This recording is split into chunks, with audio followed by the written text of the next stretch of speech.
The reach of the COVID-19 pandemic continues to stretch into our pocketbooks in ways never before seen or thought of.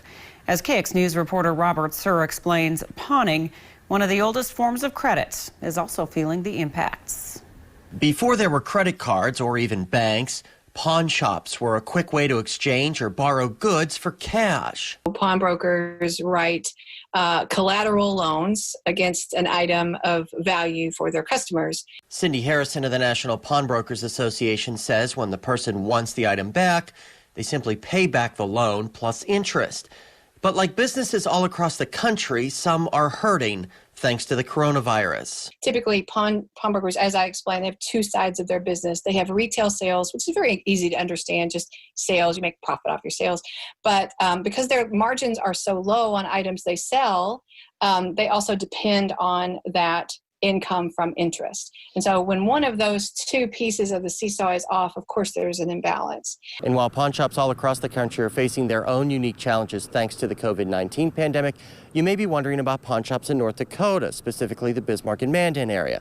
Well, let's go find out. I swung by Bell Pawn and Collectibles in Bismarck. Manager Brett Bohr tells me business is great, but for a reason you may not expect. We've had people that would buy with like their stimulus money or had money right off the bat. They would just go out and buy an $800, $900 TV, and a week later they would have to pawn it because they didn't have any money, and then they would lose them right away. We've had a lot of merchandise like that, a lot of newer merchandise that people had just bought and they couldn't afford to get it back. He adds foot traffic is down, but internet sales are up drastically.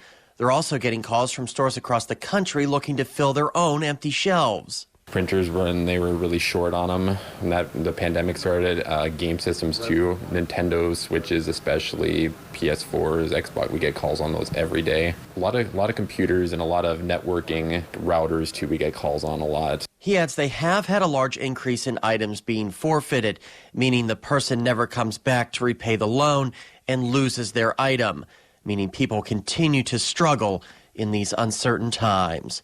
Reporting for KX News in Bismarck, I'm Robert Suhr. Both the National Pawnbrokers Association and local pawnbrokers each told us they hope another stimulus package is passed soon to get money back in the hands of those who need it most. Governor Doug Burgum